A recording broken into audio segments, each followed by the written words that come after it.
नमस्कार दोस्तों, आप सभी का हमारे YouTube चैनल स्टोरी प्लेस में स्वागत है। आज हम आपको सुनाने जा रहे हैं एक और नई शिक्षाप्रद कहानी, जो कि एक घर की बहू अपनी सासू माँ के साथ कैसा बर्ताव करती है। चलिए देखते हैं। बीवी रसोई घर में थी।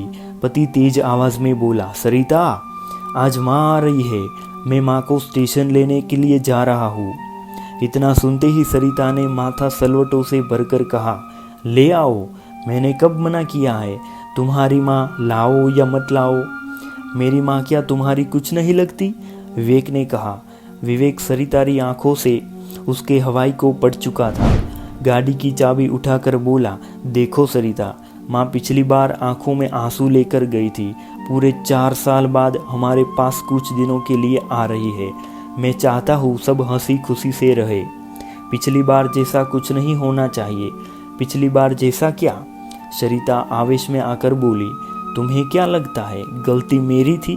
तुम अपनी माँ की गलती क्यों बताओगे? तुम्हें अपनी माँ से अच्छा क्या कोई लगता है इस दुनिया में? तुम्हें तो हमेशा मुझ में ही खोट नजर आती है। तुम हो और तुम्हारा परिवार ही सही है, सारी कमियां मुझ में ही तो है। बस मैं इस दुनिया की सबसे बेकार बहू, बेकार पत्नी हूँ। विवेक बोला, सरिता, बेकार की बातें मत करो।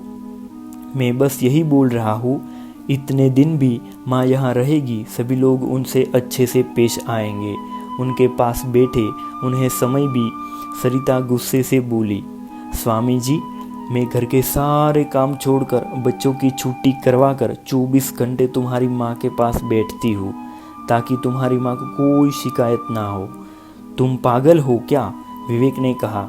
जो मैं समझाना चाह रहा हूँ तुम समझना ही नहीं चाहती। सरिता फिर बोली, मैं सब समझ रही हूँ, तुम जो समझाना चाहते हो। पिछली बार भी तुमने सारा लेक्चर मुझे ही दिया था, अपनी माँ को कुछ नहीं कहा। तुम हमारी परवाह ही कब करते हो? मैं और मेरे बच्चे जाए भाड़ में, तुम्हें तो अपने परिवार वाले चाहिए। चाबी फेंक कर विवेक गुस्से से बोला, तो यह सब मैं किसके लिए कर रहा हूँ? मेरी एक ही बहन है, उससे मिले हुए 2 साल हो जाते हैं। बाबूजी के जाने के बाद माँ गांव में अकेली रह गई, लेकिन मैं यहाँ उसे नहीं ला सका, ताकि तुम लोग के जीवन में कोई डिस्टर्बेंस ना हो। और तुम कहती हो मुझे अपने परिवार वाले चाहिए। जिस बड़े भाई का हाथ थामकर मैं इस शहर में आया था, इसमें सब कुछ सिखाकर इस काबिल बनाया कि तुम लोगों का भरण पोषण बहुत अच्छे से कर रहा हूँ। उस भाई की मृत्यु के बाद कभी उसके बच्चे को 2 पैसे का सहारा नहीं दिया, और तुम बोलती हो मुझे मेरे परिवार वाले चाहिए। माँ के साथ तुम कैसा सलूक करते हो, क्या मुझे पता नहीं?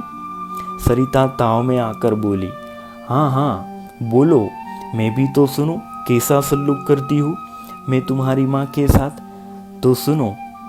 विवेक भी आज दिल की बात कहने के मूड में था, और तू तो जैसा व्यवहार बच्चों के पास ना जाने देगा। माँ को यहाँ आकर भी अपनी 2 रोटियाँ खुद ही बनानी पड़ती है, तो धिक्कार है ऐसी औलाद पर। और सुनो, बचपन में मुझे रात में उठकर रोटी खाने की आदत थी। उसमें कभी ऐसा नहीं हुआ कि रात में उठा और मुझे रोटी नहीं मिली। माँ हमेशा 2 रोटी बचाकर रखती थी मेरे लिए। यहाँ सब कुछ होने के बावजूद भी माँ को कई दफ़ा भूखा सोना पड़ा। ऐसा क्यों? सरिता बोली, मैंने कभी नहीं कहा तुम्हारी माँ को रोटी बनाने के लिए। मेरा दोष बताओ। विवेक बोला, इसमें तुम लोगों का दोष नहीं है, बल्कि मैं ही अपनी माँ का लायक बेटा नहीं बन पाया। यह जो आज हमारे पास घर, गाड़ी, ऐसा अच्छा स्टेटस है जिसकी तुम मालकिन बनी बैठी हो, यह उसी माँ के आशीर्वाद से है। मेरी माँ के आते ही तुम्हारी बीमारियाँ शुरू हो जाती है। मैं चुप इसीलिए रहता हूँ कि घर का माहौल खराब ना हो। सरिता, आज पहली बार और अंतिम बार तुम्हें बता रहा हूँ, अगर इस बार माँ को कुछ भी दिक्कत हुई तो तुम वो विवेक को दिखोगी जिसे तुम आज तक नहीं मिली। आज विवेक अपने मन में दबी चुप्पी पूरी तरह से बोल देना चाहता था। विवेक का पहली बार ऐसा रूप देखकर सरिता ने अब चुप्पी संभाल ली थी। माँ वहीं दरवाजे के पास खड़ी, पहली बार अपने बेटे विवेक को अपने लिए जी रहा करती हुई सुन रही थी। माँ की आंखों में आंसुओं का समंदर उमड़ पड़ा था। माँ ने खुद को संभालते हुए दरवाज़ा खटखटाया तो देखा कि पूरे घर में अजीब सा सन्नाटा पसरा हुआ था। विवेक ने अपने विवेक से सब कुछ बदल कर रख दिया। आज माँ को पहली बार लग रहा था कि मैं अपने बेटे के घर पर आई हूँ।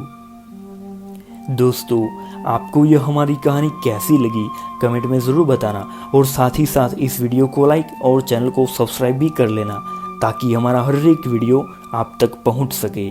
धन्यवाद।